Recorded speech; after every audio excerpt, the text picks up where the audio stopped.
کبھی سوچا ہے کہ ہماری زندگی کی اصل کہانی لفظوں سے نہیں بلکہ ہمارے کاموں، ہمارے ہر ایک عمل سے لکھی جاتی ہے؟ آج ہم اسی خاموش طاقت کا جائزہ لیں گے جو معاشروں کو بناتی ہے یا بگاڑ دیتی ہے، یعنی ہمارا رویہ۔ یہ بات کتنی گہری اور سچی ہے نا؟ ذرا سوچئے، ہماری ہر مسکراہٹ، غصے کا ہر اظہار، ہر چھوٹا بڑا فیصلہ، یہ سب مل کر ہماری زندگی کی کتاب کا ایک نیا باب لکھ رہے ہیں، اور یہی ہماری اور ہمارے معاشرے کی اصل کہانی بنتی ہے۔ تو پھر یہ رویہ ہے کیا چیز؟ اصل میں یہ ایک ایسی خاموش طاقت ہے جسے ہم دیکھ نہیں سکتے، لیکن اس کے اثرات ہمیں ہر طرف، ہر جگہ نظر آتے ہیں۔ یہی وہ قوت ہے جو تہذیبوں کو آسمان پر پہنچا دیتی ہے یا پھر زمین پر گرا دیتی ہے۔ ایک معاشرے کو ایک عمارت کی طرح سمجھیں۔ اس کی بنیاد اینٹوں یا سیمنٹ سے نہیں بلکہ ہمارے روزمرہ کے اعمال اور رویوں سے رکھی جاتی ہے۔ اگر یہ بنیاد ہی مضبوط اور اچھی ہو تو معاشرے کی عمارت بھی ظاہر مضبوط اور پائیدار ہوگی۔ یہاں دیکھیں، دو بالکل مختلف معاشروں کی تصویر ہے۔ ایک طرف سچ، وعدے اور احترام پر کھڑا معاشرہ ہے جہاں خوشحالی نظر آتی ہے، اور دوسری طرف جھوٹ، دھوکے اور بدتمیزی سے بھرا ایک بکھرا ہوا معاشرہ۔ فرق تو بالکل صاف نظر آ رہا ہے۔ اور یہ اثر جانتے ہیں، ایک زنجیر کی طرح پھیلتا ہے۔ بات ایک فرد سے شروع ہوتی ہے، پھر خاندان تک پہنچتی ہے، خاندان سے معاشرے میں پھیلتی ہے، اور پھر پورے معاشرے سے ایک قوم کی پہچان بن جاتی ہے۔ اگر ایک کڑی بھی کمزور پڑ جائے تو پوری زنجیر کے ٹوٹنے کا خطرہ رہتا ہے۔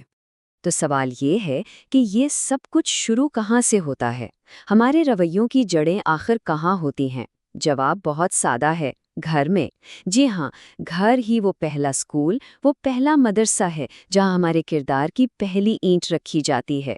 ہم سب نے یہ محسوس کیا ہوگا کہ جب گھر کا ماحول محبت، برداشت اور نظم و ضبط والا ہوتا ہے تو وہاں پلنے والا انسان بھی ایک متوازن اور مثبت سوچ لے کر بڑا ہوتا ہے۔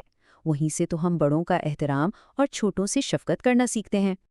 اور اس کے بالکل الٹ، جہاں گھر کا ماحول چیخ و پکار، بے عزتی اور ناانصافی سے بھرا ہو، وہاں سے معاشرے کو ایک بے چین اور منفی فرد ملتا ہے۔ سچ پوچھیں تو معاشرتی بگاڑ کی پہلی اینٹ یہیں رکھی جاتی ہے۔ اچھا، گھر کے بعد دو اور بہت طاقتور ادارے ہیں جو ہمارے رویوں کو شکل دیتے ہیں۔ ایک ہماری تعلیم اور دوسری ہماری زبان۔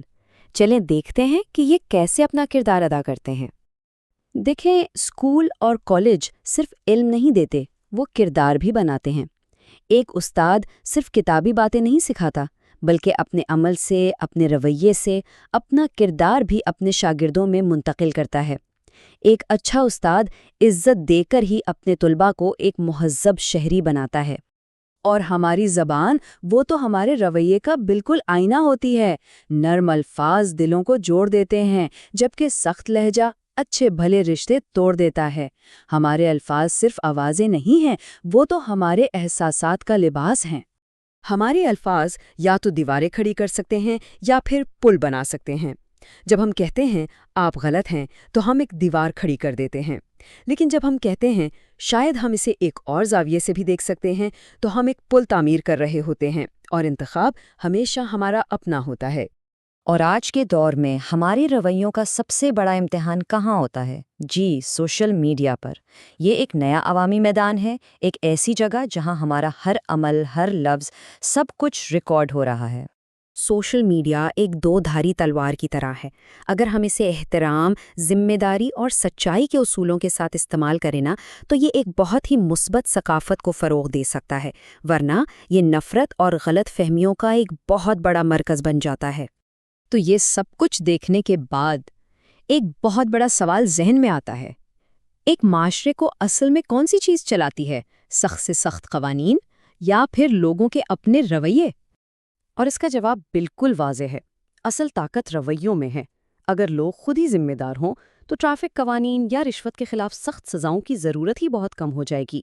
قانون تو بس ایک حفاظتی دیوار ہے، اصل عمارت تو ہمارے رویوں سے ہی کھڑی ہوتی ہے۔ تو پھر ہمارے دور کا اصل چیلنج کیا ہے اور اس کا حل کیا ہو سکتا ہے؟ چلیں اب آخری حصے میں اس پر بات کرتے ہیں اور دیکھتے ہیں کہ آگے کا راستہ کیا ہے۔ آج کا سب سے بڑا تضاد، سب سے بڑی پریشانی یہی ہے۔ ہمارے پاس معلومات کا سمندر ہے، لیکن برداشت کی ایک بوند بھی نہیں رہی۔ سہولتیں اتنی بڑھ گئی ہیں لیکن شکر گزاری کا احساس ختم ہوتا جا رہا ہے۔